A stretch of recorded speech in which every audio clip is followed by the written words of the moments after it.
Olá pessoal, tudo bem? Nesse vídeo vamos falar um pouco das formas de leitura de textos os mais diversos, né? Dos textos verbais e dos textos não verbais. Então, não sei se vocês já repararam que a gente acaba traduzindo tudo que a gente vê em palavras. A gente vê um filme e traduz um filme em palavras. A gente vê um quadro e traduz o quadro em palavras. Então, existe uma organização na comunicação humana que é traduzir tudo o que vê em palavras. E aí existem teorias que falam sobre isso, porque na verdade são sistemas semióticos diferentes, né? Então, o que a gente acaba fazendo é uma tradução das linguagens não verbais na linguagem verbal. Então, a gente acaba traduzindo todos os textos em palavras. Existem teóricos que tratam disso, né? Desse processo, né? Desse processo que é intersemiótico.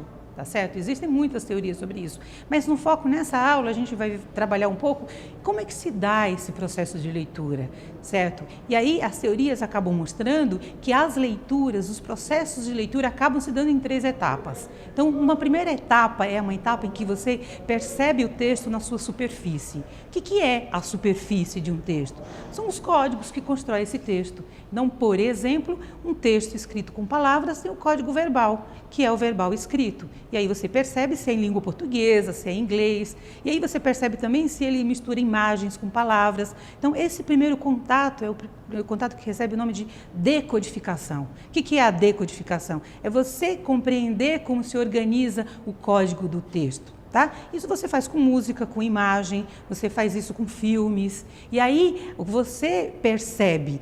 Quanto mais você conhece o código que forma o texto, mais fácil vai ser a sua leitura. A segunda etapa é a chamada etapa de análise. Nessa segunda etapa, na análise, você vai percebendo os elementos mais significativos do texto.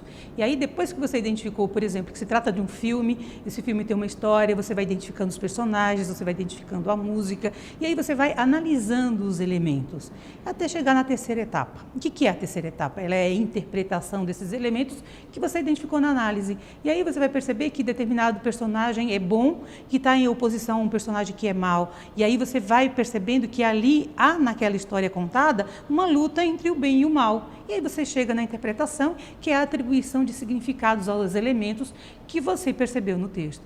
Agora, quando você vê um filme, uma história contada, esses elementos, eles são mais fáceis de serem percebidos. Mas, por exemplo, num quadro, numa pintura figurativa que tem imagens, o caminho é o mesmo. A diferença é que não tem uma história a ser contada.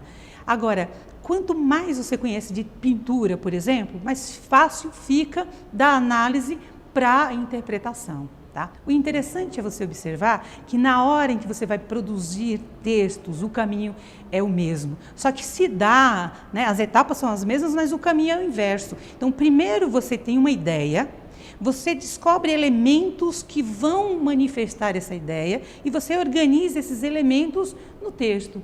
E aí, a etapa da produção de texto, ela é assim, você tem a ideia, você escolhe os elementos e você traduz esses elementos num texto, numa história narrativa com personagens, num filme com personagens, ação, música, cenário e até você organizar esse código todo. Tá certo? E aí, ler os vários tipos de texto é passar e perceber essas etapas. E aí, de novo, batendo na mesma tecla, quanto maior for o seu repertório, melhor você vai compreender o texto e o legal é que mais eficiente você vai ser também como produtor de texto, como escritor de texto, né? E aí, o mais bacana também é que essas etapas vão te ajudar a produzir resenhas. Então, vamos imaginar que um professor de uma determinada disciplina pediu para você escrever uma resenha de um livro. A primeira coisa que você tem que perguntar para ele é qual o objetivo dessa resenha, o que ele quer que você perceba. Porque, às vezes, ele quer que você perceba a linguagem do texto que você está lendo. Aí você vai ficar na primeira etapa. Agora, às vezes, ele quer que você aponte os elementos significativos. Aí você vai estar na segunda etapa. Agora, e se ele pedir para você interpretar os elementos do texto? Você vai estar na terceira etapa. O que fazer então? Pergunta para o seu professor qual o objetivo da resenha, o que ele quer que você veja na resenha que você vai escrever. Agora, e se ele não der objetivo? Acontece, né? Às vezes os professores não definem qual é o objetivo da resenha. Você tem que criar o seu objetivo. E aí você vai observar que quando você for construir a resenha, você vai construir a resenha dessas 3 etapas também. Numa primeira etapa, você apresenta a linguagem do texto. Então, o livro ele é composto de tantos e tantos parágrafos, etc, etc. Na segunda etapa, você vai dizer quais são os elementos relevantes daquela leitura que você fez. E na terceira etapa, você vai definir o que de importante tem um texto. Você não está interpretando? E aí, se você quiser, você pode fazer uma resenha em 3 parágrafos, seguindo essas etapas. E aí, se você observar, você usa um esquema, esse esqueminha. Então, eu já fiz a primeira etapa, já fiz a segunda etapa, agora eu vou para a terceira etapa. E aí, você vai organizando isso da forma que mais lhe convém.